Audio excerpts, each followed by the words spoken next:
దేవుని నామానికి వందనాలు. పాస్టర్ గారు మీకు వందనాలు. ఇప్పుడు వచ్చిన సంఘం అందరికీ వందనాలు.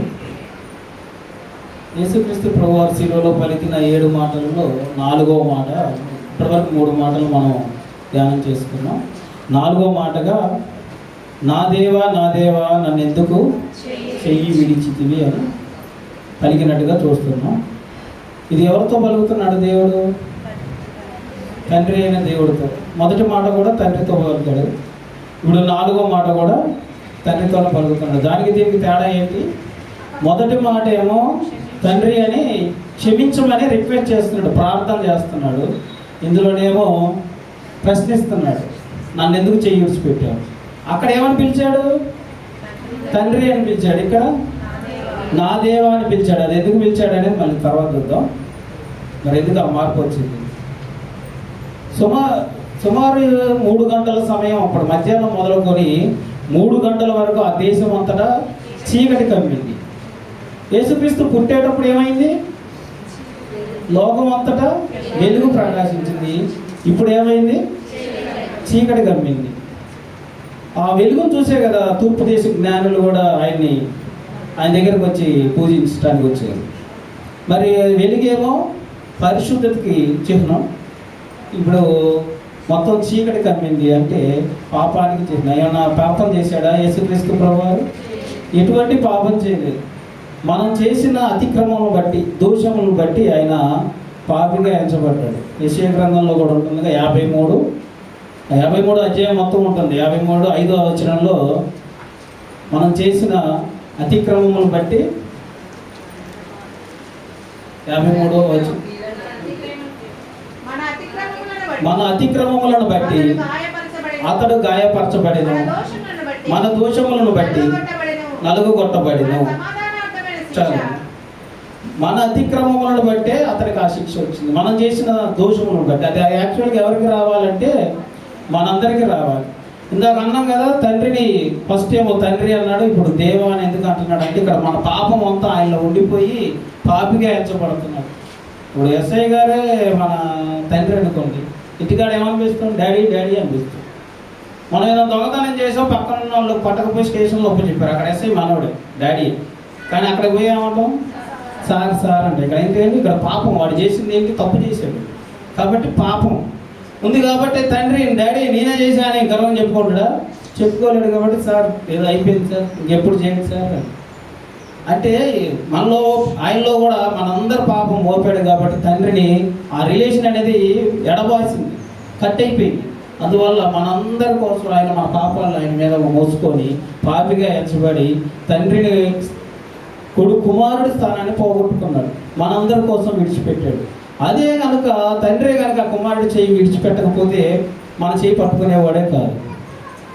యెషయా గ్రంథంలో ఎన్ని సంవత్సరాల క్రితం రాశారు? యెషయా దాదాపు యేసు ప్రభు పుట్టడానికి 750 సంవత్సరాల ముందే రాశారు. మన అతిక్రమములు మనం చేస్తామని, వాటికి ప్రాయశ్చిత్తంగా ఒక కుమారుడు పుడతాడని, దైవ కుమారుడు పుడతాడని, అతను మనందరి పాపాలను మోసుకెళ్తాడని. అందుకే అంటారుగా, మనందరి పాపాలను మోసుకొని పోయే దేవుని గొర్రె పిల్లగా వస్తాడని.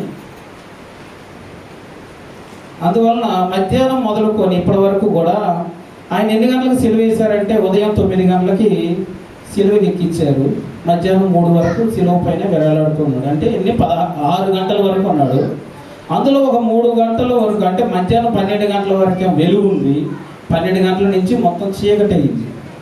అప్పుడైనా వాళ్ళు గుర్తించారా? ఎప్పుడు లేనిది మధ్యాహ్నం పూట, మధ్యాహ్నం 12 నుంచి 3 వరకు చీకటి కమ్మిందని అంటే నిజంగా ఇంతమంది అనుకున్నట్టుగా ఇతను దేవుని కుమారుడేమో, ఇతనే రాజు అని చెప్తున్నారు కదా, ఇతనేనేమో అని వాళ్ళు గ్రహించలేకపోయారు. ఆ దేశం అంతా చీకటి కమ్మింది, భూకంపం వచ్చింది, ఆ తెర చినిగిపోయింది, ఇవన్నీ సూచనలు జరుగుతున్నాయి. అయినప్పటికీ కూడా వాళ్ళు గుర్తించలేకపోతున్నారు. అలాగే దేవుడు తోడుగా ఉంటే ఏం జరుగుతుంది? తోడుగా ఉండకపోతే ఏం జరుగుతుంది? తోడుగా ఉన్న సంసోను ఉన్నాడు, దేవుడికి ఎంతో బలాధ్యుడు. దేవుడు తోడుగా ఉన్నాడు. ఆయన బలాన్ని బట్టి కాదు కానీ దేవుడు తోడుగా ఉండటం వల్ల ఎంతమందిని చంపాడట? 1000 మందిని ఒకేసారి చంపగలిగాడట. అంటే ఆయనలో దేవుడు తోడుగా ఉన్నాడు. న్యాయాధిపతిగా దేవుడు ఎంచుకున్నాడు ఆయన. దేవుడు ఇజ్రాయేల్ ప్రజలను రక్షిస్తాడని ఆశపడ్డాడు. కానీ ఏం చేశాడు? పాపంలోకి మునిగిపోయాడు. పాపంలో మునిగిపోయిన తర్వాత దేవుడు ఎన్నోసార్లు చెప్పి వదిలేశాడు. దేవుడు ఎప్పుడైతే సంసోను వదిలేశాడో అలా ఫిలిష్తీయులు వచ్చి వాళ్ళని తీసుకెళ్ళిపోయి జైల్లో వేయటం, ఆయన్ని కళ్ళు పీకేయడం, ఆయన చంపేయడం అన్నీ చూసాం. అంటే దేవుడు తోడుగా ఉండి ఆ చివరి క్షణంలో కూడా వేడుకుంటాడు అనమాట, ఈ ఒక్కసారి నాకు బలం అనుగ్రహించమని. ఆ సమయంలో దేవుడు అనుగ్రహిస్తే అప్పుడు తోడుగా ఉంటే ఎంతమందిని చంపాడు? 3000 మందిని ఇంచుమించు చంపేసి అక్కడ ఉన్నటువంటి ఆ బిల్డింగ్ కూడా పడిపోయింది. మూల స్తంభాలు కట్టేస్తే దాని అంత బలాన్ని వచ్చాడు. ఈరోజు కూడా మనం దేవుడు తోడుగా ఉంటేనే ఏదైనా సాధించగలం. దేవుడు తోడుగా లేకపోతే ఏమి చేయలేము. అలాగే షడ్రక్ మెషక్ అబేద్నెగోలో కూడా దేవుడు తోడుగా ఉన్నాడు కాబట్టి అంత ధైర్యంగా మమ్మల్ని అగ్నిగుండంలో వేసినా దేవుడు ఏమీ కాదు, దేవుడు మమ్మల్ని రక్షిస్తాడు, తోడుగా ఉంటాడు అని. ఒకవేళ తోడుగా లేకపోయినా ఏమీ కాదు, పరలోకంలో ఉంటాం. ఆ విశ్వాసంతో ఉన్నారు వాళ్ళు. మనమైతే అంత విశ్వాసంలో ఉండలేము. అలాగే సింహాల్లో బోన్లో వేశారు కదా దానియేలుని, ఆయన కూడా నమ్మకం ఏంటి? దేవుడు నాకు తోడుగా ఉన్నాడు. ఈరోజు మనం అనగలమా దేవుడు నాకు తోడుగా ఉన్నాడు, ఏమీ కాదు అంటే? ఎక్కడో ఒక్కడ ఏదో మిస్టేక్స్ ఉంటాయి. కానీ యేసుక్రీస్తు ప్రభువారు మనందరి కోసం ఆయన నిన్నటి కాల సమయంలో అనగా చివరి గురువారపు రోజున మరి బంధింపబడి తీసుకెళ్లారు. ఆ సమయంలో దానికంటే ముందుగా ప్రార్థన చేశాడు. ఎంతగా ప్రార్థన చేశాడంటే ఆయన రక్తం అంటే చెమట రూపంలో వచ్చి అంతగా ప్రార్థన చేశాడట. అంత చెమట బిందువులుగా రక్తం వచ్చి అంత ఇదిగా ప్రార్థన చేశాడట. మనం ఇప్పుడు చేసాం అట్లా ప్రార్థన మనం చేస్తే పక్క వాళ్ళకి కూడా అట్లా మైక్ లాగబోదు. అంటే ఆయన అంత బిగ్గరగా శిలువ మీద కూడా ఉండి కూడా ఈ మాట ఎలా పలికాడట? చాలా బిగ్గరగా పలికాడట. కానీ ఆ యేసుక్రీస్తు ప్రభువారు మనందరి కోసం ఆయన అంత బాధను అనుభవిస్తూ కూడా మరి రేపు జరగబోయేది అంటే గురువారం రోజే ఆయన అరెస్ట్ చేశారు కాబట్టి రేపు జరగబోయేది ఆయనకు ముందుగానే తెలుసు కాబట్టి దాని గురించి ప్రార్థన చేస్తూ ఆత్మ సిద్ధంగానే ఉంది తండ్రి చెప్పిన పనికి, కానీ శరీరము కొంచెం బలహీనంగా ఉందని ప్రార్థన చేస్తున్నాడు. మనందరి పాపాలను ఆయన మీద మోపాం కాబట్టి మనందరి కోసం రేపు పొద్దున ఆయన నలగొట్టబడుతున్నాడు, శిక్షించబడుతున్నాడని. మరి నిజంగానే చెమట రక్త బిందువుల వలె రక్తము చెమట బిందువుల వలె వస్తుందా? ఎక్కడైనా చూసామా, విన్నామా? అంటే న్యూస్లో చూస్తే వేరే ఏదో కంట్రీలో ఉండట వాళ్ళ అబ్బాయికి కుక్క కరిచిందట.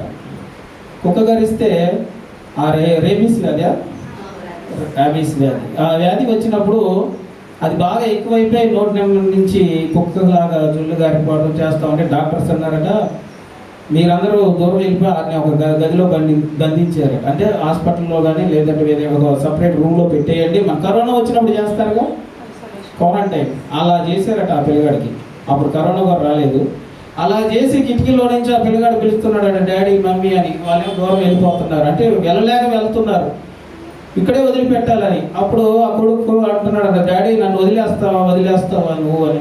అప్పుడు దేవుడే ఎప్పుడైనా ఎవరికైనా తోడు ఉండేది, తల్లి కాదు, తండ్రి కాదు, డాక్టర్స్ కాదు, ఫ్రెండ్స్ కాదు, ఎవరు కూడా కాదు.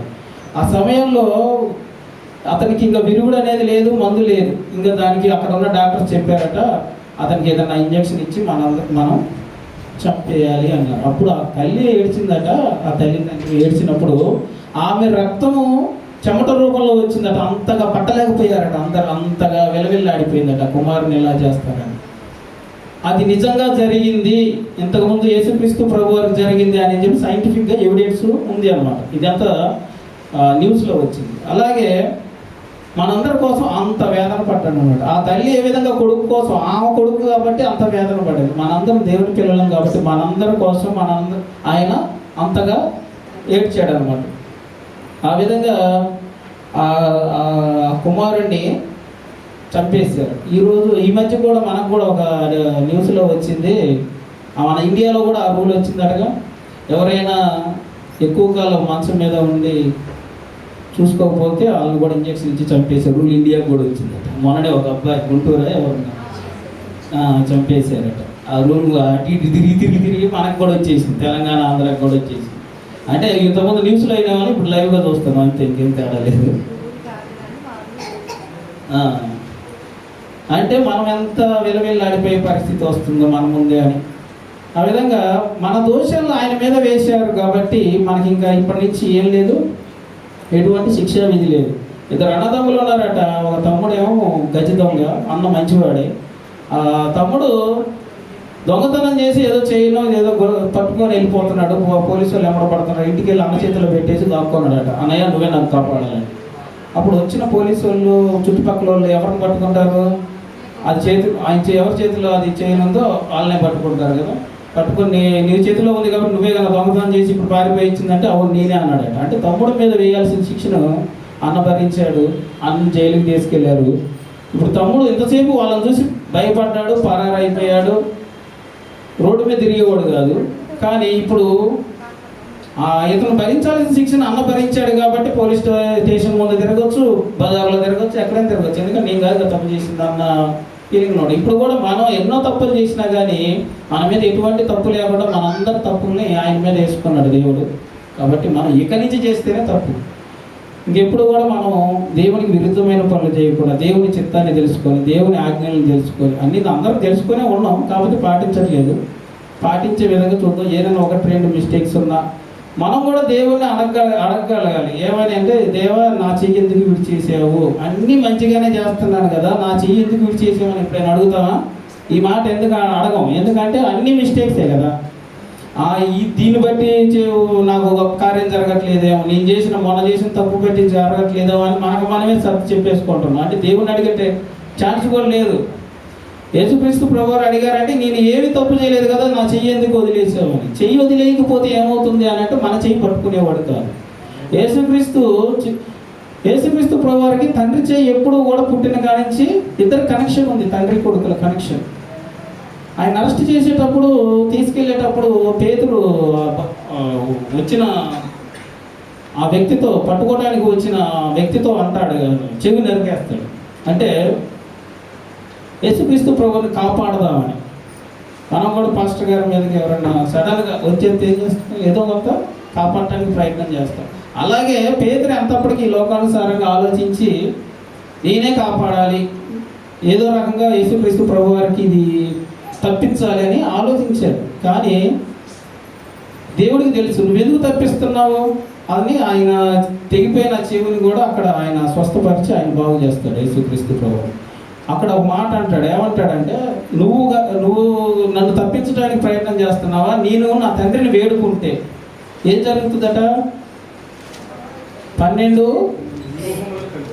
సేనా వ్యూహముల కంటే అధికంగా వచ్చి దేవదూతలు వచ్చి అతను తీసుకొని వెళ్ళిపోతారట. శిలువ మీద ఉండని, అతన్ని కొరడాలతో కొట్టని, ఎక్కడున్నా అక్కడి నుంచి అక్కడే తీసుకొని వెళ్ళిపోతారట. అంత అవకాశం ఉంది నాకు. నా తండ్రికి ఒక్క ప్రార్థన చేస్తే చాలు, శిలువ మీద ఉండగానే ఒక్క ప్రార్థన చేయగానే నేను భరించలేని ప్రభువా నన్ను తీసుకెళ్ళిపోయి తండ్రి అని అంటే ఒక్క క్షణంలో తీసుకెళ్ళిపోతాడు. కాకపోతే మన పాపాలన్నీ ఇక్కడే అయిపోతాయి. ఎవరి పాపం వాళ్ళ కాడే ఉంటుంది. అందువల్లనే నేను చేయలేకపోతున్నాను, నువ్వు వచ్చి వాళ్ళ మీద కత్తి చూస్తున్నావు ఎందుకు, నీ కత్తి నీ వరలోనే పెట్టుకుంటాడు. ఈరోజు కూడా చాలామంది ఏమనుకుంటున్నారంటే యేసుక్రీస్తు పేతురులాగా ఆలోచిస్తున్నారు. ఏమనంటే 3 మేకులు కొట్టాడు, ఆయన తీసుకోలేక ఉన్నాడు, ఇది ఇతనే దేవుడు అంటున్నారు. యాక్చువల్గా ఆయన తీసుకోలేడా? ఆయన ఒక్క మాట పలికితే తండ్రికి అంతమంది ఉన్నారు, అంతమందిలో నుంచి ఆరోహణం చేసి తీసుకొని వెళ్ళిపోగలడు. నేను కూడా చిన్నప్పుడు మా నాన్న క్రిస్మస్ పండగకి ఆ పిన్ని వాళ్ళు అందరూ వచ్చేవాళ్ళు. VCRలో కరుణామయుడు సినిమా వేసేవాడు. ఆ సినిమా చూసేవాళ్ళం. చూసారు ఎవరైనా కరుణామయుడు సినిమా? అప్పుడు పాత సినిమా అంటే ఆ సినిమా లాగానే చూసేవాడిని. అంటే చిన్నప్పుడు తెలియదు. ఇక కొడతాడు వాళ్ళని, ఇక నుంచి కొడతాడేమో అని చెప్పి ఎదురు చూస్తాను. చెంప మీద కొట్టినా కానీ కోపం రాలేదంటే ఇంకా కట్టేటప్పుడు కొడతాడేమో, ఇంకా మేకులు కొట్టి ఇప్పుడు కొడతాడేమో చూద్దాం అని చెప్పి ఆ రకంగా ఆలోచిస్తాను. అసలు సినిమా అంతా అయిపోతుంది, చచ్చిపోయింది కానీ అసలు కొట్టలేదు వాళ్ళని. అంటే ఈ లోకంలో వాళ్ళు కూడా ఎట్లా ఆలోచిస్తున్నారంటే, ఒక 10 మందిని కొడితేనే హీరో దేవుడు, 10 మందిని కొడితే 1000 మందిని కొట్టిన సంవత్సరమే ఏమనాలి మరి? అప్పుడు ప్రపంచానికి దేవుడు అనాలి మొత్తాన్ని. 10 మందిని కాదు, 1000 మందిని ఒక దవడ ఎముకతో చంపిన సంవత్సరం దేవుడు అయిపోతాడు. కానీ ఈ లోకంలో వీళ్ళు ఏమనుకుంటున్నారంటే, 3 మేకుల మీదనే ఉన్నాడు, అది తీసుకోలేకపోతున్నాడు కాబట్టి ఇతను దేవుడు కాదు. నిజమే, మా దేవుడు అయితే సూపర్, మీ దేవుడు వేస్ట్ అన్నట్టు మాట్లాడుతున్నారు. అంటే అప్పుడు నాకు గుర్తొచ్చింది చిన్నప్పుడు సన్నివేశం. నేను అనుకున్నా కదా, నాకు తెలిసి తెలియక అనుకున్నాను కదా, వీళ్ళు కూడా తెలిసి తెలియకనే అనుకుంటున్నారని అర్థమైంది. అందుకే నేను దేవుడు ఏమన్నాడంటే వీళ్ళు తండ్రి వీరేం చేస్తున్నారు వీరు ఎరుగురు అన్నది. అందుకనే మనం ఏమనుకుంటామంటే వాళ్ళందరినీ తొందరగా నాశనం చేసేయాలి, తొందరగా శిక్షించాలి. ఇప్పుడు కూడా చాలామంది దేవునికి వ్యతిరేకమైన వాళ్ళు కూడా చాలామంది ఫేస్బుక్లో యూట్యూబ్లో పెడతా ఉన్నారు. మనం ఏమనిపిస్తుందంటే ఇంత మాటలు అంటున్నారు కదా, ఇంకెందుకు వదిలిపెడుతున్నాడు దేవుడు వాళ్ళని, అసలు ఇంకా దేవుడు తీసుకెళ్ళిపోవచ్చు కావాలని, దేవుడు పవర్ చూపించవచ్చు కావాలి, ఏదో రకంగా వ్యాధో రోగమో లేకపోతే యాక్సిడెంట్ అయ్యి వాళ్ళు చచ్చిపోయేటట్టు చేయొచ్చు కదా. ఇన్ని మాటలు అంటున్నాడు, ఎంతమందిని పాస్టర్లు నాశనం చేస్తున్నారు, ఇన్ని చర్చీలు పోగొడుతున్నారు, ఇన్ని రకాలుగా వివాదాలు చేస్తున్నారు, ఇన్ని కొత్త రూల్స్ పెడుతున్నారు కదా, ఇంకెందుకు చూసుకుంటున్నాడు అంటే వాడు కూడా కావాలి దేవుడికి. హల్లెలూయా. నువ్వు నేను ఎలా కావాలో వాళ్ళు కూడా కావాలి దేవుడికి. దేవుడు మన క్రిస్టియన్స్ కోసమేనా రక్తం కార్చింది శిలువ మీద? క్రిస్టియన్స్, హిందూస్, ముస్లిం, జైన్లు, బౌద్ధులు అన్ని కంట్రీల వాళ్ళకు కూడా రక్తం కార్చారు. అంతేగాని నా చర్చికి వచ్చే వాళ్ళ కోసమే రక్షణ అని చెప్పలేదు ఎక్కడ. దేవుడు యోహాను సువార్త 3:16 చెప్తాడు కదా, దేవుడు లోకమును ఎంతో ప్రేమించాడు, లోకం అంతా ప్రేమించాడు కానీ క్రిస్టియన్స్ ఎంతో ప్రేమించాడని ఎక్కడా చెప్పలేదు. లోకంలో పుట్టిన ప్రతి ఒక్కరు కూడా దేవుడికి కావాల్సిన వాళ్ళే. మనం అనుకుంటాం, ఆవేశపడతా ఉంటాం, వాళ్ళని ఎందుకు ఇంకా నాశనం చేయలేదు, వీళ్ళని ఎందుకు నాశనం చేయలేదు అంటే వాళ్ళని కూడా తీసుకెళ్ళాలి పరలోకం వాడి ఆలోచనలు దేవుడు ఉన్నాడు. వాళ్ళు చేసే పనులని దేవుడి దృష్టిలో ఎలా ఉన్నాయంటే మన దృష్టిలో చాలా పెద్ద తప్పుల్లాగా అనిపిస్తున్నాయి, దేవుడి దృష్టిలో చిన్నపిల్లల్లాగా అనిపిస్తున్నాయి. అంటే తండ్రి, అందుకనే తండ్రికి రిక్వెస్ట్ చేస్తున్న, తండ్రి వీరు ఏం చేస్తున్నారు వీరు ఎరుగురు అని. చిన్నప్పుడు నేను అనుకున్న సన్నివేశం నాకు గుర్తుకొచ్చింది అనమాట. అప్పుడు నేను కూడా ఇలాగే అనుకున్నాను, అంటే చిన్నపిల్లల మనస్తత్వం ఏముంది వాళ్ళకి, వాళ్ళు ఏదేసి వాళ్ళకి తెలిసి అయితే చేయటం లేదు, తెలిసి చేస్తే తప్పు. మనమేమనుకుంటున్నాం అంటే పేతురులాగా ఆలోచిస్తున్నాం, ఈ లోకానుసారంగా ఆలోచించి తొందరగా వీళ్ళని ఏదో ఒకటి చేసేయాలి, మనం ఉండగానే చేయాలి, మనం చూస్తుండగానే చేయాలి, నీ బతుకున్నప్పుడే చూడాలి అదంతా అనుకుంటా. దేవుడికి అవన్నీ అట్లా కాదు. ప్రతి ఒక్కరు లాస్ట్కి అక్కడ ఉన్న ఇద్దరు దొంగలలో ఒక దొంగనైనా రక్షించగలిగాడంటే ఆ మొదటి మాట అనబట్టి, తండ్రి వీరేం చేస్తున్నారు మీరు ఎరుగురు కనుక. యాక్చువల్గా అలాంటి శిక్షలు వేసేటప్పుడు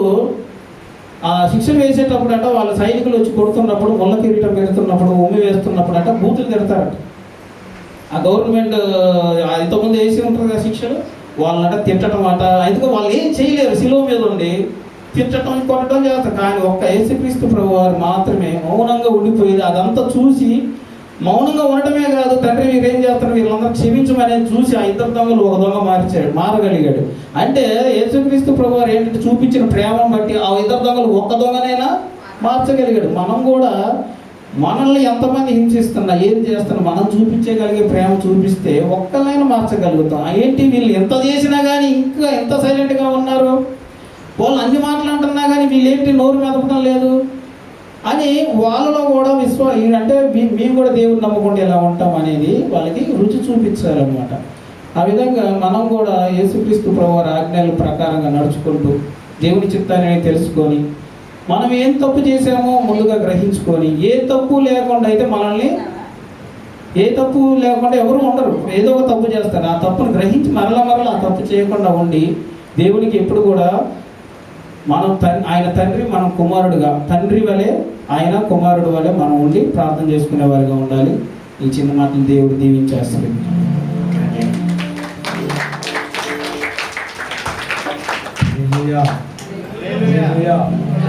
హల్లెలూయా.